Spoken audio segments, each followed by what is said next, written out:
अगर आप यूएसए का टूरिस्ट वीज़ा हासिल करना चाहते हैं, जिसको B1 B2 वीज़ा भी कहते हैं, और अगर आपको ये लगता है कि आपको रिजेक्शन का सामना करना पड़ सकता है, तो ये वीडियो आपके लिए है। तो आज इस वीडियो में आपको बताऊंगा कि किस तरह मैंने अपना यूएसए वीज़ा हासिल किया, वो भी बिना किसी एजेंट के और बिना किसी शॉर्टकट के, और आपको स्टेप बाय स्टेप आपको भी गाइड करूंगा ताकि ये स्टेप फॉलो करके आप भी अपने वीज़ा अप्रूवल चांसेस बढ़ा सकते हैं। और सबसे पहले मैं आपको दिखा दूं कि ये मेरा ये मेरा वीज़ा, अगर आप देख सकते हैं, ये मेरा वीज़ा।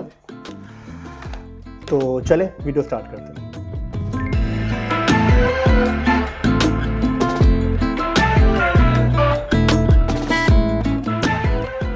अस्सलाम वालेकुम everyone, welcome back to my YouTube channel.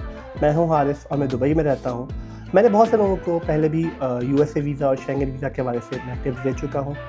इस वीडियो में मैं आपको बताऊंगा अपना real interview experience, step by step guidance, और वो गलतियां जो आपको नहीं करनी है, वो स्टेप्स आपको फॉलो करने हैं जिससे आपके वीज़ा अप्रूवल चांसेस जो है इंक्रीज़ हो सकते हैं।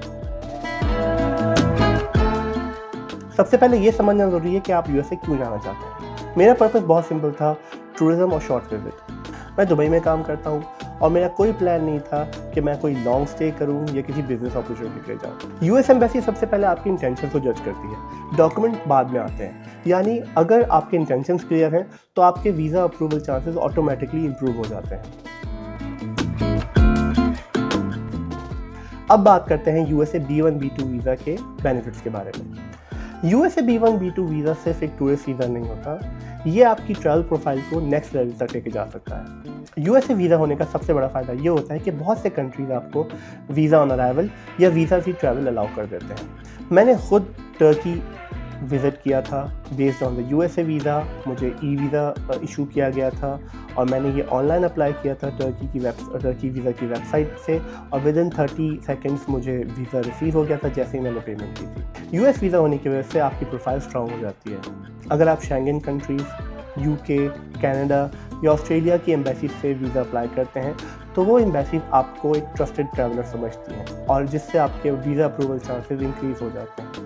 अगर मैं शॉर्ट में बताऊँ तो US visa equals to travel freedom plus strong profile plus global access.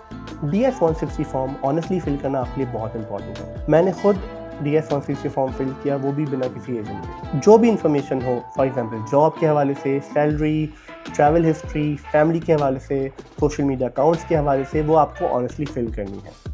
अगर आप कोई भी छोटा सा झूठ भी मेंशन करते हैं आपके फॉर्म में तो वही झूठ आपका बाद में पकड़ा जाता है और इसी वजह से आपका वीज़ा रिजेक्ट हो सकता है। फॉर्म फिल करते वक्त आपको जल्दी नहीं करनी है।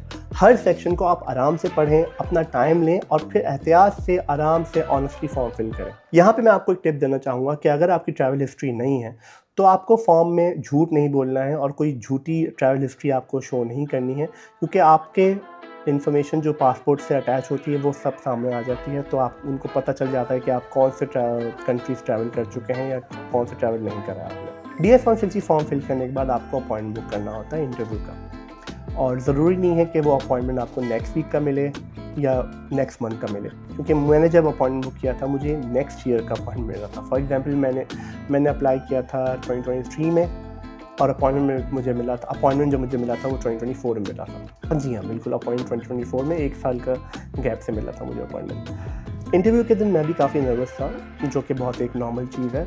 मैं एक प्रेजेंटेबल हुलिये में गया था, और यहाँ पे मैं आप लोगों को गाइड करूँगा कि प्लीज़ थोड़े प्रेजेंटेबल हुलिये में जाया करें। मैं ये नहीं कहता कि कोई 3 पीस सूट पहन के चले जाओ, लेकिन एटलीस्ट स्मार्ट कैजुअल या अच्छी ड्रेसिंग करके जाना बहुत इंपॉर्टेंट है। इससे भी आपकी ड्रेसिंग सेंस से भी आपको जज किया जाता है। तो यहाँ पे मैं आपको बताऊँ कि मैंने जो अपॉइंटमेंट बुक किया था वो अपनी फैमिली के साथ बुक किया था। तो हम लाइक हस्बैंड वाइफ और 2 बच्चे हैं मेरे, तो मैंने उनके साथ अपॉइंटमेंट बुक किया था। और जिस दिन मेरा इंटरव्यू था हम लोग यूएस एम्बेसी पहुँचे। सबसे पहले बाहर का जो काउंटर होता है, एम्बेसी के बाहर एक काउंटर है, वहाँ पे आपने जो फॉर्म फिल किया होता है DS-160 फॉर्म, वो आपका नंबर आपको प्रिंट आउट एक कंफर्मेशन ईमेल आया होता है। वो अगर हुआ तो मैं यहाँ पे एक स्क्रीनशॉट दे दूँगा फॉर एग्जांपल, तो देख लीजिएगा वो। तो वो आपको दिखाना होता है तमाम चारों का। फॉर एग्जांपल आप जितने फैमिली के साथ जा रहे हैं तो चारों का आपको दिखाना पड़ेगा नंबर, मतलब वो नंबर दिखाएंगे तो फिर वो आपको अलाउ करेंगे। तो फिर वहाँ से गेट ओपन करेंगे और वो आप अंदर जाएंगे। जब आप अंदर पहुंचते हैं वहाँ पे सिक्योरिटी काउंटर होता है, वहाँ पे आप सबकी चेकिंग होगी और वहाँ पे आपके मोबाइल फ़ोन्स, पर्स, जो बैग्स होते हैं, लेडीज़ पर्स, वो सब रख लिए जाते हैं। मोबाइल फ़ोन्स भी रख लिए जाते हैं। मेरे बच्चों का आई थिंक बैग था पानी का, वो भी रख लिया गया था और कुछ खाने पीने का बच्चों का सामान था, वो भी रख लिया गया था। और फिर हम लोगों ने अंदर जाके उन्होंने हम लोगों को वो टोकन दिया था जो हम वापस जब आएँ तो हम ले लेंगे मोबाइल फ़ोन, तो ये सब रख लिया गया था। मोबाइल फ़ोन भी अलाउ नहीं था। हमारे पास सिर्फ एक फ़ाइल थी जिसमें सारे हमारे डॉक्यूमेंट्स मौजूद थे, जिसमें मैंने जो डॉक्यूमेंट्स सेफ साइड में रखे थे वो मैंने अपना बैंक स्टेटमेंट रखा था 6 महीने का, स्टैम्प मतलब ओरिजिनल स्टैम्प हुआ हुआ फ्रॉम द बैंक, वो मैंने रखा था। जो घर जिसमें रहता हूँ उसका इजारी रेंटल एग्रीमेंट, उसकी भी मैंने कॉपी रखी थी। और मेरे बच्चे स्कूल जाते हैं तो उनका भी मैंने एक लेटर रखा हुआ था अपने पास कि जी मैं जाता हूँ, मतलब मेरे बच्चे स्कूल जाते हैं तो हम लोगों को वापस आना है। ये सब हमारे पास फाइल में मौजूद था। तो हम गए और फॉर्म का जो प्रिंट आउट से वो ऑलरेडी हमारे पास थे, कंफर्मेशन नंबर जो थे। हम एम्बेसी के अंदर गए हैं सिक्योरिटी काउंटर को पास करने के बाद। तो वहाँ सबसे पहले हम लोगों को टोकन प्रिंट आउट करके मिला। हम लोगों ने टोकन लिया, फिर हम थोड़ी देर वेट किया हम लोगों ने।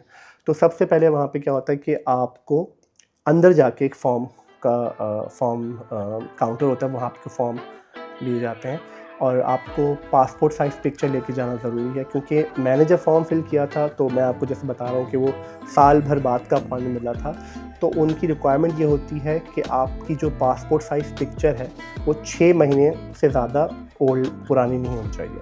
तो हम एहतियातन तौर पे अपनी नई पासपोर्ट पिक्चर मैं अपनी और वाइफ की और बच्चों की हम लोग लेके गए थे, क्योंकि वहाँ पे कोई पिक्चर्स नहीं क्लिक होती। जो आप पासपोर्ट साइज़ पिक्चर देंगे वही स्कैन होंगी और वही आपके पासपोर्ट जो वीज़ा होगा उस पर लगती है। तो हमने उनको अपने पासपोर्ट, अपने फॉर्म्स के नंबर्स भी बताए, उनको फॉर्म की प्रिंट आउट दिखाए और अपने पासपोर्ट साइज़ पिक्चर दी। तो उन्होंने सब वेरीफाई किया। वहाँ पे एक लेडी थी, उन्होंने सब वेरीफाई किया। ऑब्वियसली वो यूएस नेशनल थी, उन्होंने सब वेरीफाई किया और फिर उन्होंने हम लोगों को बायोमेट्रिक्स का जो टोकन नंबर होता है वो सेम नंबर आपको पूरे थ्रू आउट वहाँ चलेगा। तो फिर उसके बाद जब हम लोगों ने पासपोर्ट साइज़ पिक्चर अपनी दे दी, उन्होंने चेक कर लिया, फिर हम लोगों ने बोला बायोमेट्रिक ली जाए। तो बायोमेट्रिक के लिए अलग लाइन थी, हम लोग लाइन में लगे हुए थे। अच्छा, बच्चों का बायोमेट्रिक नहीं होता, सिर्फ मेरा और मेरी वाइफ का हुआ था। हम लोगों को जब बायोमेट्रिक के बुलाया तो वहाँ पे एक लेडी थी, उन्होंने हमारे बायोमेट्रिक्स लिए और बोला आप वेट करें, आप लोगों को इंटरव्यू की कॉल आई, इंटरव्यू के काउंटर पर बुलाएंगे। तो वहाँ पे सब सामने ही है। वहाँ पे इट्स लाइक इफ़ यू मतलब आप बैंक जाते हैं तो एक काउंटर, सब 7, 8, 10, 12 काउंटर होते हैं। हर काउंटर पे लोग बैठे हुए थे और वो आपको वहाँ पे बुलाते हैं और वहीं पे आपका इंटरव्यू होता है। वो इतना लाउड नहीं होता है, वो इतना होता है कि आप सिर्फ वहीं पे सुन सकें। हालांकि हमारे सामने इंटरव्यू हो रहे थे लेकिन हमें कुछ पता नहीं चल रहा था कि क्या क्वेश्चन पूछे जा रहे हैं। तो जब हम काउंटर पहुँचे तो जो वीज़ा ऑफिसर थी वो लेडी थी और काफ़ी फ्रेंडली थी। कोई ऐसा कोई स्ट्रिक्ट माहौल नहीं लग रहा था, कोई ऐसा। और इस तरह हम लोग काम डाउन हो रहे थे, थोड़े रिलैक्स थे, क्योंकि जैसे ही हम लोग वहाँ पहुँचे तो उन्होंने हम लोग को ग्रीट किया, गुड मॉर्निंग। हमने भी लाइक स्माइल के साथ हमने भी गुड मॉर्निंग किया। हमारे साथ बच्चे थे तो ऑब्वियसली उन्होंने वीज़ा ऑफिसर ने उनको भी गुड मॉर्निंग कहा और स्माइल करके, तो शी वॉज़ वेरी फ्रेंडली। तो हमने उसके बाद हमने पासपोर्ट सबमिट करे, उनको पासपोर्ट दिया, उन्होंने पासपोर्ट रख लिए। फिर उन्होंने हमसे सवाल पूछे। जो सबसे पहला सवाल पूछा था वो ये था कि where are you travelling in USA। तो हमने बताया कि to New York and California, New York और कैलिफोर्निया जा रहे थे हम लोग। तो फिर दूसरा सवाल उन्होंने ये पूछा कि what is the purpose of your visit, और उन्होंने 2 हमें ऑप्शन दिए, इज़ इट लाइक टूरिज़म और विजिटिंग समवन। सो हमने कहा टूरिज़म। तो उसके बाद उन्होंने मुझसे पूछा था कि have you ever travelled to any other country as a family before. So जिसका मैंने जवाब दिया था yes, recently we went to Switzerland and Italy. उसके बाद उन्होंने मुझसे पूछा था कि how long you are working in UAE, जिसका मैंने जवाब दे दिया था। फिर उसके बाद उन्होंने ये सवाल पूछा कि are you doing a job और यू हैव अ बिज़नेस, जिसका मैंने रिप्लाई दे दिया था कि जी I am doing a job. फिर उन्होंने मुझसे ये सवाल भी पूछा था कि do you have any relative over there, जिसका मैंने जवाब दिया था येस आई डू हैव, और जिसको मैंने भी मेंशन किया था कि मैंने इसका मेंशन DS 160 फॉर्म में भी किया हुआ था। उसके बाद उन्होंने मुझसे मेरी वाइफ से एक सवाल पूछा कि आर यू ऑल्सो वर्किंग और यू आर हाउस वाइफ, तो जिसका उन्होंने जवाब दे दिया था कि she is a house wife. और बच्चों को देख के बोला कि are they going to school, they look so small. So जिसका मैंने जवाब दिया था yes, they are going to school.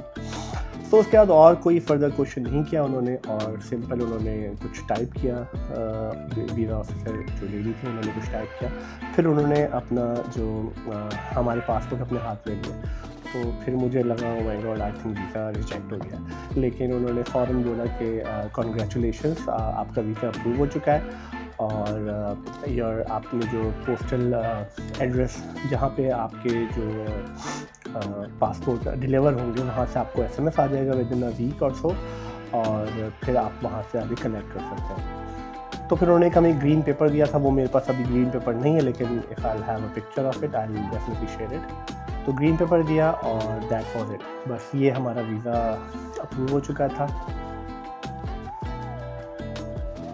और ये हमारा वीज़ा जो है, तो ये वीज़ा अप्रूव हो गया था। सो बस यही सवाल पूछा गया था, और कोई सवाल पूछा नहीं गया था। अच्छा, यहाँ पे मैं आपको एक प्रैक्टिकल टिप देना चाहूँगा कि प्लीज़ किसी एजेंट के चक्कर में मत पड़े, क्योंकि मैंने भी खुद बगैर किसी एजेंट के थ्रू ये अपना वीज़ा अप्लाई किया था और DS-160 फॉर्म भी फिल किया था। आपको कोई इंटरव्यू के लिए तो हेल्प करेगा नहीं, आपको इंटरव्यू खुद ही देना है। वो ज़्यादा से ज़्यादा आपकी हेल्प करेंगे DS-160 फॉर्म फिल करने में, और आपका जो अपॉइंटमेंट होता है उसके लिए। DS-160 फॉर्म फिल करना बहुत आसान है, और उसके बारे में मैंने ऑलरेडी एक वीडियो अपने YouTube चैनल पे ऑलरेडी अपलोड की हुई है। उसका लिंक मैं आई बटन में और डिस्क्रिप्शन बॉक्स में दे दूँगा, तो please do check it out. आपको उसमें काफ़ी हेल्प मिलेगी ज़रूर। तो आपको ये भी बात समझना ज़रूरी है कि जो भी आप इंफॉर्मेशन DS-160 फॉर्म में फिल करेंगे उसको वो 100% जेन्युइन होनी चाहिए। फेक डॉक्यूमेंट्स अटैच मत करिएगा, झूठ बोलने की ज़रूरत बिल्कुल नहीं। आखिर में आपको यही बताना चाहूँगा कि अगर मैं अपना US वीज़ा ले सकता हूँ बगैर किसी हेल्प के, तो आप लोग भी ले सकते हो। बस आपकी अप्रोच ऑनेस्ट और सीधी होनी चाहिए। That's pretty much it. So guys, that was it. I hope you like the video, और अगर ये वीडियो पसंद आई हो तो please do like, share, comment और सब्सक्राइब, क्योंकि ऐसी वीडियो मैं लाता रहूँगा फ्यूचर में भी। तो चलें, मिलते हैं नेक्स्ट व्लॉग में, तब तक के लिए अल्लाह हाफ़िज़।